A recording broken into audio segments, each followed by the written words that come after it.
Welcome back to That Dad Guy. It is January 23rd, 2023, and to my parents, it's their 65th wedding anniversary. So happy 65th wedding anniversary, Mom and Dad.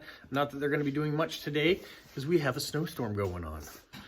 And yeah, so you can see I'm still in my uniform, but today I want to show you, if you take a letter and you go down here in the snowstorm and you get in the mailbox, where does it go? What are the steps to take this letter after we put it in here? Where does it go? I'm going to let you take in the beauty of the snowstorm here as I walk back up. But yeah, you know, someone like me comes along, collects the mail from that mailbox, and then takes it back to their sorting area or their depot or their post office. So I want to show you what the next step is to get a letter from here to wherever you want to send it to. Let's say you want to send it to somewhere here in town. What are the steps? All right, we got a snowy day. We are at the Dieppe plant. We are going to give you a walkthrough of how that letter we mailed at the mailbox ends up getting here, and all the process it takes in order to get it to its destination. Hopefully, it is a good day to do it. I'm going to have to don a mask because in our plant right now, we require everybody to be masked. And so we are going to do that. So you are going to see me and anyone else who happens to be on the video with me in a mask. So the first stage we have is when we get into the plant. The letter carrier, the RSMC, the Rural Suburban Mail Carrier, brings their letters from the collection points, either people's houses that have put their flags up and they've collected from there, or the roadside mailboxes, whether the community mailboxes or the red boxes that we have in Canada. They bring them in through here, through these doors, where I have my supervisor Duncan standing, and then they put them in these tubs here. So those tubs then are collected by, I'm going to ask Duncan a few questions. He's going to help me to show you how far your letters go and how many people handle it along the way. So the first person that handles these tubs behind us. So these tubs get picked up by our plant workers, our PO4s is what they're termed. Okay. And then they take it from here to our forward sortation area where they break it down based on where the letters are going. Okay, so let's go, we'll wander over there. They're usually traveling either by forklift or by This is done by foot. They actually take the rack and they wheel it over. Okay, all right. Okay, then we find ourselves in this section. You can see there's a bunch of empty monos around here. We're doing this during break time, so nobody else is in the shot. But yeah, so what do they do in this section? So they wheel the cart over here, and then they break it all down and kind of consolidate it so that it goes into one tub. And then they put it on a cart and a cage that gets dispatched on one of our trucks. It goes from Moncton to Halifax. Okay, so we're gonna go over to the dock. You can see it there in the back, over there in the background. Walking video here. You can see they've got lines on the floor, especially for where you are to walk. We are in safety colors, safety vests to be protected for all things, because there is lots of things going on back here. Right now, not so much. Okay, this is our dock. Above each area, you can see all the monos here of all the parcels that are coming in or going out that are destined to do something else next. And then you've got all the bays where all the trucks are going to pull up. You can see this one's got some empty monos to go back out, but they arrive full. Over onto the dock in one of the cages that you can see our stage right here. The cages get put onto the truck based on order, based on what type it is, goes to Halifax, runs through one of our sortation machines there. From there, anything for New Brunswick would go to St. John, where it runs through a machine there, and then from St. John they run it on two different plans, one that breaks it by the city and two by breaks it by the route, and then they send it off and it would come back into our facility here, the same place on the dock, in the cages get put into the appropriate place and then sent off. So Halifax is the general sortation area for all of Atlantic Canada? So all of Atlantic Canada, any of the letter mail goes to Halifax, and Halifax breaks it down by province. So if you have a letter within Moncton, we're in Moncton, and I want to mail to someone else in Moncton, it goes to Halifax first and then it comes back through St. John before it gets to Moncton. Yeah, so it goes from Moncton, gets picked up, brought into the facility, sent down to Halifax's facility, runs on their machine. They break it down by postal code to the province.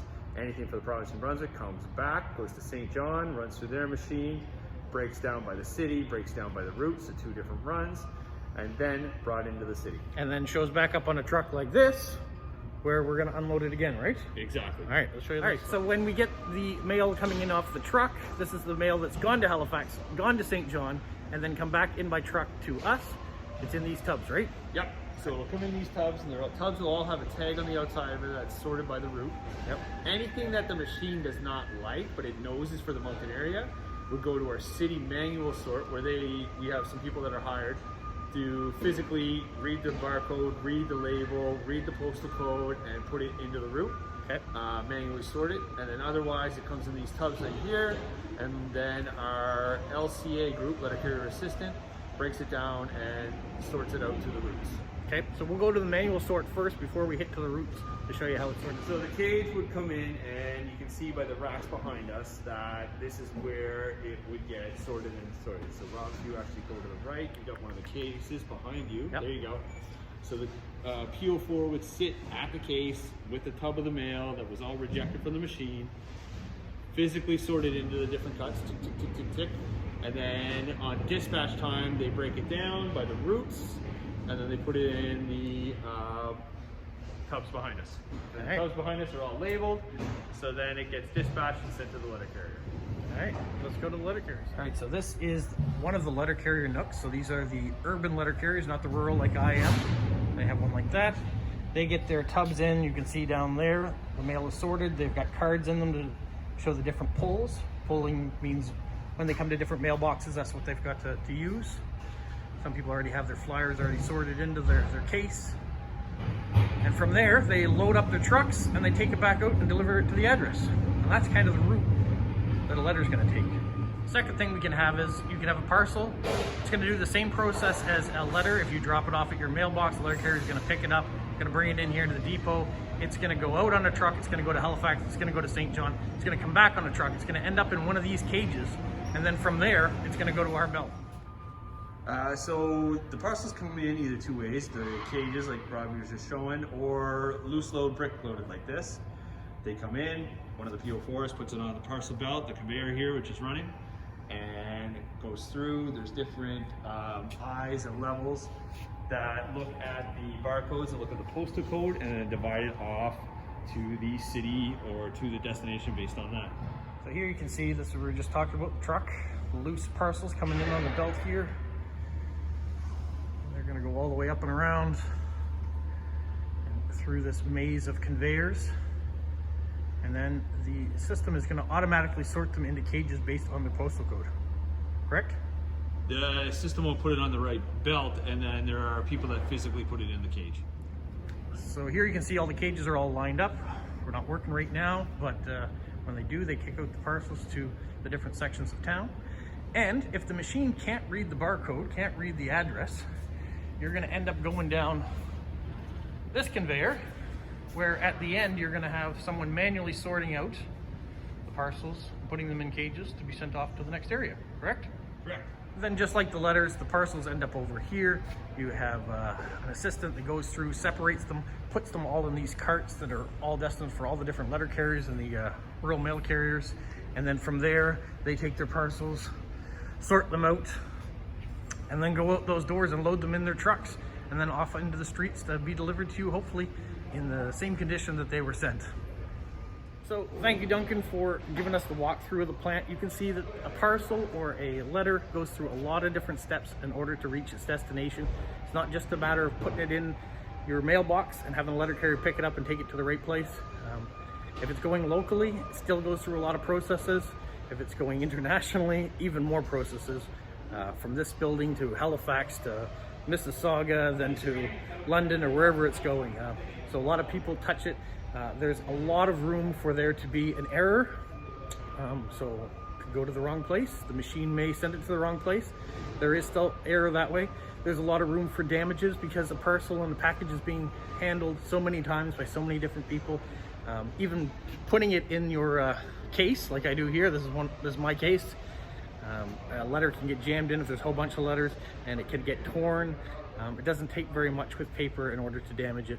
So we do our best to try to get it to you safely, but machines and human error is a factor. So we apologize for that if it does happen to you. But yeah, I wanted to show you how it goes through all the processes. People have been asking this for a while, so I'm glad that I was able to do it and Duncan was able to help me out. Hopefully you like this video. If you do, make sure you like, subscribe, do all those fun things, and have a magical week. What, Polo? You say like, subscribe, share, and tell all your friends? Who's a good boy? Who's a good boy? Bye.